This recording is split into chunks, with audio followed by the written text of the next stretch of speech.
Hello, everyone. Today we are doing another episode of Virtual Kitchen Lab Candid Talks, and we have today with us Tad Alas. Tad is a population and community ecologist interested in large-scale patterns of species diversity and predictive modeling. Tad did his PhD from University of Georgia and postdoctoral research from University of California, Davis. He is currently an assistant professor at University of South Carolina. Hi, we are excited to have Tad here with us. And his research focuses on developing and applying computational approaches to understanding species distribution and interaction, leveraging ecological data streams to gauge support for macroecological patterns, and utilizing experimental microcosms to test ecological theories. He believes in open science, and his website amply reflects that. He also has a YouTube channel and actively promotes science communication. We are so excited to have you, Tad. Yeah, I'm excited to be here. Thank you for providing this opportunity. I was excited when I heard about what you guys are up, or what you folks are up to with the virtual kitchen lab. It sounds really nice. So the reason I'm excited is actually sort of carried through in my career, in that my love of microcosms. Like I saw on the website, there's like the Daphnia, and I have a special place in my heart for Daphnia. Yeah, I have a stuffed Daphnia, like a stuffed animal Daphnia in the lab. And so that's a good jumping off point to talk about sort of the chronology of my research. So I started, like you said, at my PhD at University of Georgia, and I was working on Daphnia microparasite interactions with the idea of using this simple system to test theory in epidemiology and disease ecology. And so epidemiology is like the study of human infectious disease. Largely, it really focuses on mitigation efforts and understanding spread of the pathogen within a human population.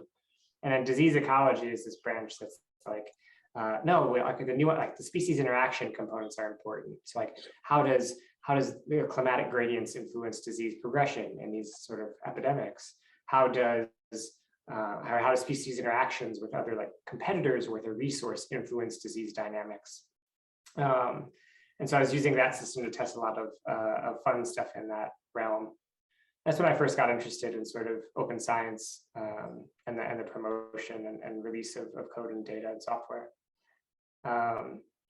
But I sort of continued that theme and went on to the University of California in Davis. I was working with Alan Hastings there as a postdoc, working on spatial spread of flower beetles. And so another cool model system that I'm not sure if you have in the virtual kitchen lab yet, but they're a stored grain pest and pretty easy to find. But really fantastic model system as well for studying competition, spatial spread, things like that.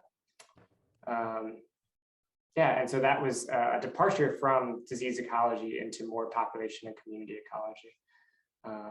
And then continued that thread as I went to University of Helsinki for another postdoc, working with Aso Oviskainen, and plenty of other people within what was formerly the Metapopulation Research Center, and then turned into what was called REC, which is the Research Center for Ecological Change, if I'm not misremembering that acronym. But yeah, it's a great group looking at trying to understand how you can leverage information on co-occurring species in a place to predict that a species will occur, right? So like I look outside, I see a squirrel, and if I know, or if I can learn or make a model that can learn that wherever there are squirrels, there are acorns, then I can predict that there's going to be acorns out there, even like maybe better than if I just had environmental data.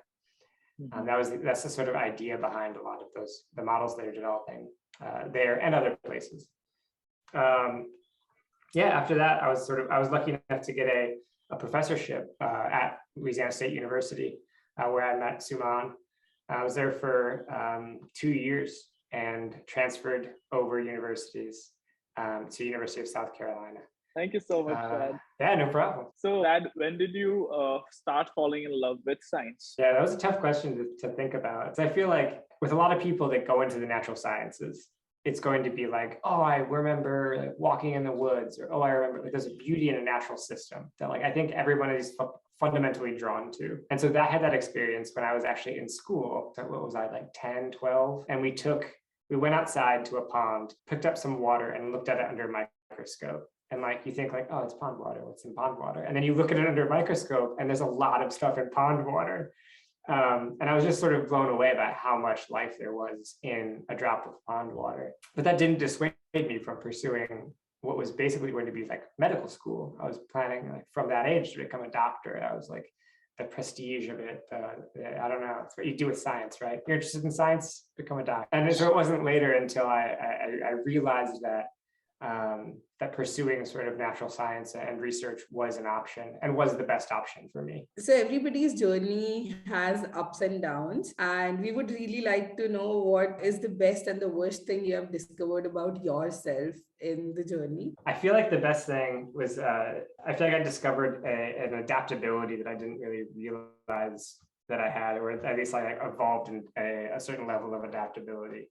I feel like the academic route will take you to weird places and expose you to like sort of odd things, right? So I hadn't been in an airplane until I went to my first grad school interview. And that was like a new experience. I hadn't lived outside of the country until like academia sort of forced me to do, I mean, like it didn't force me, I volunteered for it, but to be adaptable to failed experiments, to be adaptable to uncontrollable changes in the process in the academic career is something that I think I discovered about myself. Is like, yeah, it turns out I'm pretty adaptable, whether by need or by development. But yeah, in terms of the worst things, the worst thing, I think especially early on in grad school, and this is like a sort of, maybe not a character flaw, but it's something about me, is that when I hit a problem, I have a tendency to just like put my head down into it. Like I hit like a bug in the code or something like that. And I'm like, oh, I gotta solve this bug.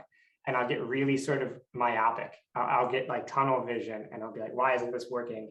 This is frustrating. I'm just gonna keep like banging my head against this problem. Yeah. When really, like that's a terrible, like I should just take a step back and just focus more on big picture stuff. And it's something that I've sort of been forced to do in the transition from grad student to postdoc and then to professor, where your view has to sort of zoom out in terms of scope of research a little bit, and then in terms of scope of goals, right? The PhD is a milestone that's like 4 to 6 years, you're done, boom. And then postdoc is like, you got 2 years of funding and then you're, but sort of the professorship is like, you're gonna write a grant now and it's gonna fund your lab for the next 3 to 5 years. And so you have to have that longer term view. So I always feel that, PhD is not only about, discovering something in your particular field of interest, but it is also a process of self-discovery that one goes. So how has PhD helped you shape your personality? In my mind, it's actually really akin to playing a sport in college or in like a higher level. So like when I was an undergrad, I ran cross country and track. Oh, when I came in as a freshman, I had, so I was the first year, and I had like a good mix of friends, right? I had like my track friends and my cross country friends, but I also had like people from class. By second year, that was gone. I literally just only had my track and cross country friends. That became, so like, I think in a lot of ways, science can be incredibly like insular like that. And it can shape your personality just by, like, if I had like name friends on my hands right now, they would all probably be involved in some way in science and the academia, like in the academy. So I know that has had a pretty strong effect in shaping my personality. I'm not sure how the PhD process itself shaped my personality. It probably just helped me bang my head against more problems. I don't know. It's also like a self-selecting thing, right? Like the PhD shapes your personality just as much as like certain personality types are drawn to pursuing a PhD. So you have opted ecology, and what excites you the most in it? I like learning stuff that other people don't know. I like that, like that being on the edge and being like, this could go either way. I don't know the answer to this, but let's find out. That sort of feeling. That's true in a lot of sciences. I think specifically in ecology I think of natural systems as being very stochastic. They're very sort of like random. Like how can you predict who's going to win competition like between two species? How can you predict what species are going to co-occur in some faraway place? And I think what excites me most is when you have some sort of simple like model that's independent of data that then tells you something about the natural world. Like if you can take this model, this simple representation of a natural system, and then you take the real data and you're like, it's two oranges, right? Like they're the same thing. That's really exciting. I get pretty excited about that. Doing that is very easy to say, but it's like so challenging, right? Coming up with a simple model which would like reflect that, it's extremely challenging. Yeah, it rarely works out. That's why it's so exciting, maybe, is because it's so rare. We know that there's a bottleneck in academia, and the amount of PhD students that come out and the ones that finally make to becoming a professor or having your own lab, it's very less, and a lot of people are stuck in the post-doctoral phase, which is kind of difficult. And so what do you think are the challenges to become a scientist in today's world? Yeah, it's really rough, and that's been a problem for so long. You think that that almost feels like we're not going to solve that. We're very fast. Yeah, there's so many challenges. Even from the outside, sort of the increasing politicization of science is like a sort of structural force. Then there's just the inherent, like ingrained issues with the whole process, right? You are to some extent, like different people on this call are at different stages. But I know, like, Suman, you're going through the process right now where like you have to jump over all those silly hurdles, like right. your qualifying exams and then your generals. And it's very like hierarchical, and that's annoying, and it's not going to go away, right? Yeah, right. So that's definitely one challenge to becoming a scientist. And the entire idea of like the leaky pipeline, and we've had a diversity problem for so long and haven't really done much about it. There's been some good efforts by like the Ecological Society of America, I think, has done some stuff. NSF has pushed forward a couple of things, and I'm no expert. I contribute to like the male monochromatic scheme of most ecology departments and evolutionary biology departments. Right, that's true. I mean, that's something which we definitely need to address in science, and there are certain like biases which just do not make sense at all. I mean, I have had several arguments with people on this. People who are very, very much, educated and everything, but still they have their particular set of beliefs and things. Yeah. And even I think the idea of like separating it, like science can only be performed in the academy. Like you need to have a PhD in order to perform science. You have to be an R1 to perform science. I think it's a little bit frustrating. So while science is happening, life also happens. And how do you manage your work-life balance? I'm like the worst person to ask about that too. I think I've gotten better when you're in like a team environment or you're in that insular community. That's your feedback, right? You interact with those people, and there is like this competitive nature of grad school, right? Mm-hmm. You're rooting for your friends. You want them to get the grant. You want them to get the publication, but you also want to get the grant. You also want to get the publication, and it's easy to slip into that. And to always compare yourselves to others. And so I think, especially in grad school, that promoted a work-life balance that was untenable for me. I did not have a very good work. Like I would shift like any lab work or like classwork to off hours. So I would work 9 to 5 on research because that's what I was passionate. That's the science. That's what I wanted to do. And then I would come in at like 8 p.m. at night and wash dishes and do things that were part of the scientific process, but that I didn't consider real science. It was silly on my part. And I think I've gotten better about it. And it's largely through seeing how other people do it. So my advisor during my PhD, John Drake, has like the best work-life balance that I've ever seen. He comes in like same time every morning. He leaves at the same time in the evening. He's just like switches to family mode, is a fantastic father. Like never saw him on the weekends. I would be in there with other grad students on the weekends, no shot, John is there. I think he did a really good job of that. I've tried to, like, in my head, just like be like John, use the hours of work really well, and then as soon as you're like done, just like walk away and don't do work.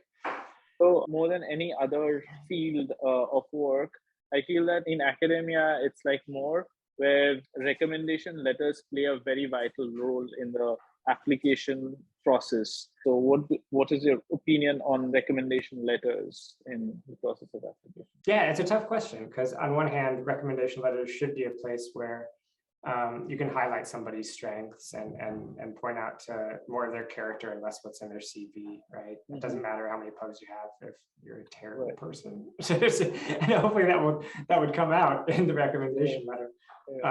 But I think what ends up happening in the recommendation letter is this guy's vouching for me.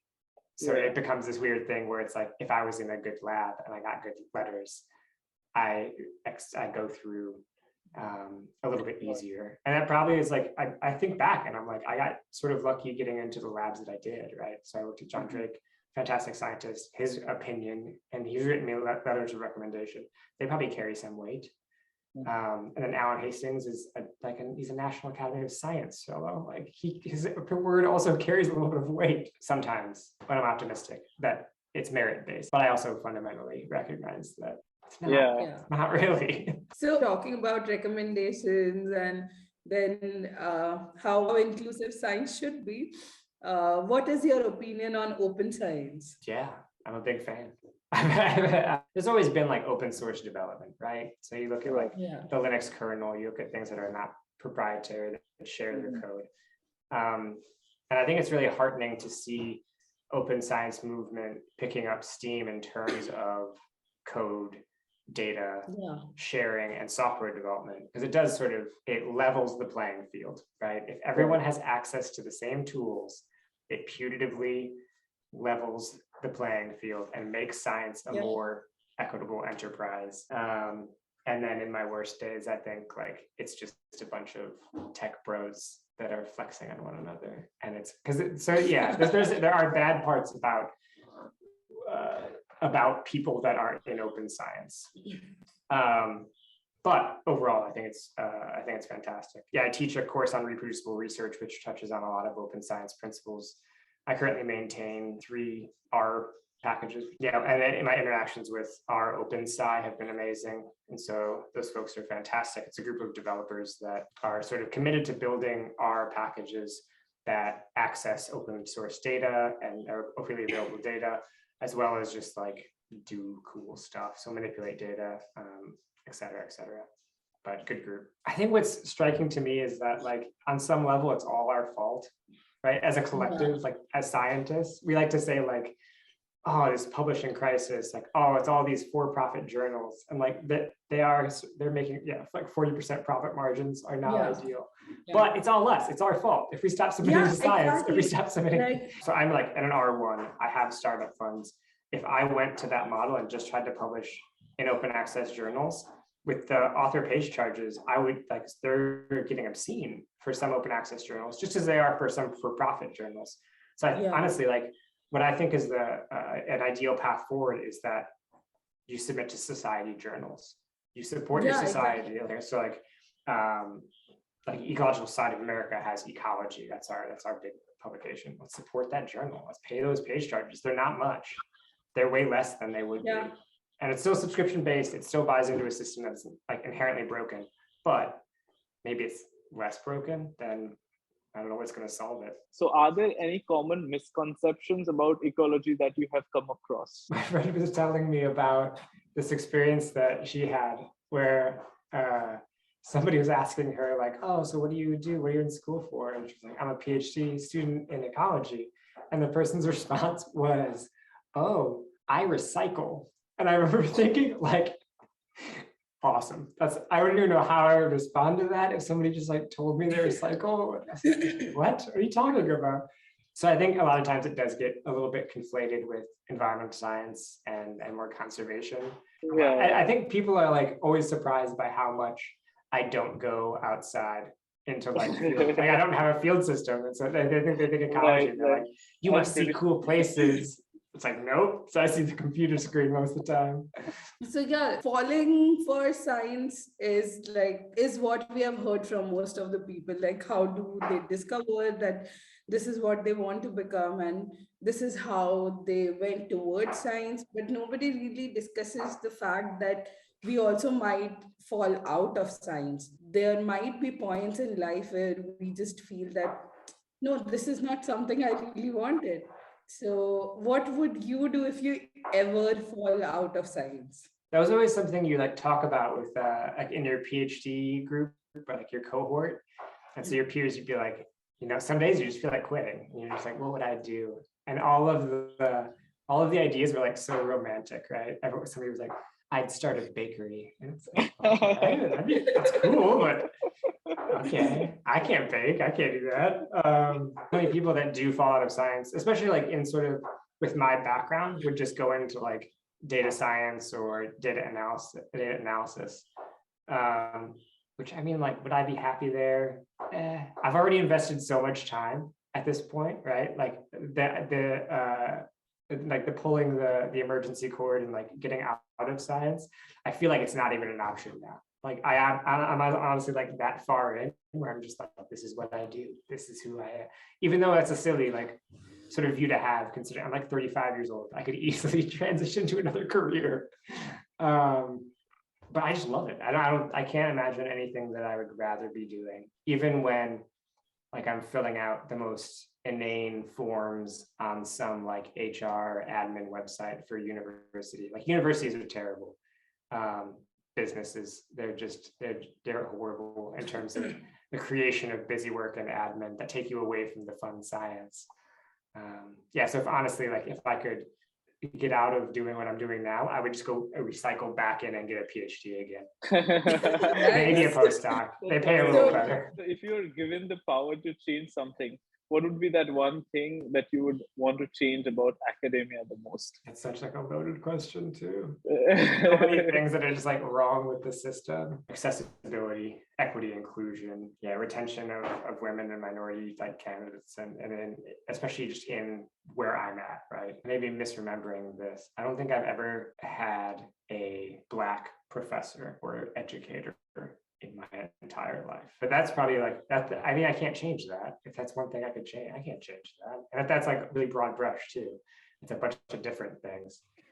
That'd be nice to change. Maybe the funding landscape as well, because we do funding in the U.S. a little bit sort of jankily, a little bit non-ideally in terms of giving out multi-million-dollar grants to those who've previously gotten multi-million-dollar grants. It's like, So at this point of your career, you have got chance to become a mentor and like mentee as well. So how was your experience as a mentor or a mentee? We've been lucky enough to interact with people that were served as really good mentors, and that taught me how to be a good mentor sort of in the process, or what I think is a good mentor. I think, the most important lesson I've learned is just an openness, like just like a willingness to talk to the person either about science or just about life concerns, etc. Like I eat lunch with Alan most days, and not having that traditional weird power dynamic that can arise. I think a lot of the issues, at least some of the issues that come from like bad mentor-mentee relationships, come from some weird power dynamic.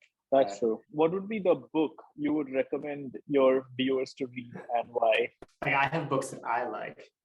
I would never recommend force them upon other people, right? So the ones that like my advisor was like a big fan of, and during my PhD was this book called Stochastic Population Processes. It's like a very mathy book about like the mathematics of how populations fluctuate through time. Super cool book, love it. Like, but I wouldn't just be like casually at like a dinner conversation, be like, you know what you should read? This charming little novella. No, I've been trying to read more philosophy of science. I just read a book called Pollution is Colonialism. That was really fantastic. And I probably need to read it again to like work through it again. But I think I would probably recommend that if it was just like casually, because it was just a lot of stuff that I had never thought about before. Like I've been in the scientific process and done all this stuff, and I just hadn't really considered a lot of that. That sounds interesting. So, what are the common mistakes undergrads often tend to make in their journeys through science, and what would you like to advise them? It's not really sort of the student's fault. I think there's a real focus on grades because that's what like med schools judge you by. I think that's less true for like grad school. And so for students that want to pursue sort of non-medical positions, I think the focus on grades can be a little bit stifling to what actually matters, which is getting involved in research. But there needs to be mechanisms in place to get undergrads involved in research and to get them like it's the knowledge that you need to apply to grad school and to do those things, right? Because so many of us like that didn't have parents that were professors stumble through this process. Like I didn't know how to apply to grad school. I knocked on a teacher's door in my undergrad and was like, hey, I heard that you do research on like ticks and mice, right? Like that sounds cool. Can I help? And that's how I got involved in research. There was some study that was recently that it was like over half of professors currently have a parent with a PhD. That's a little bit screwed up, right? Yeah, Like that, right. It's like the academy just like keeps families and like there's like gene lines going through. You were actively involved in science communication through various student engagement programs.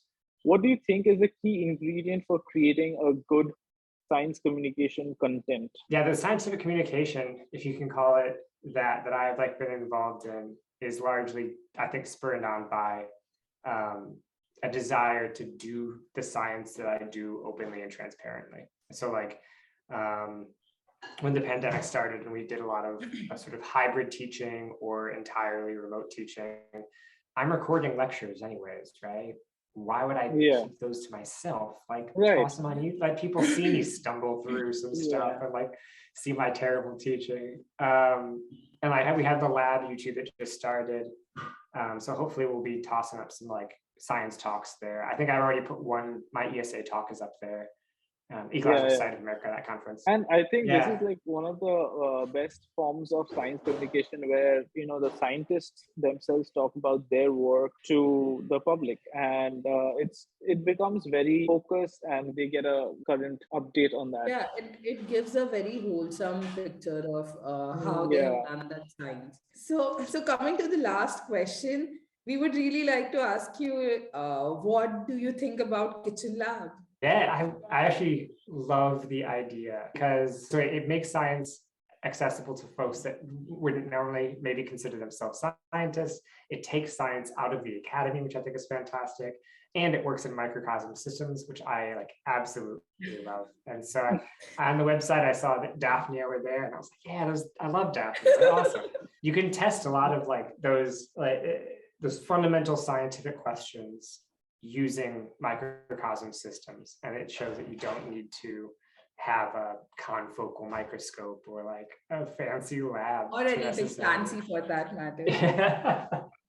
It's such a cool endeavor. I hope you guys are able to continue pushing it. Thank you for giving us this interview. Yeah, it's great talking to you. Yeah, thank you for inviting me.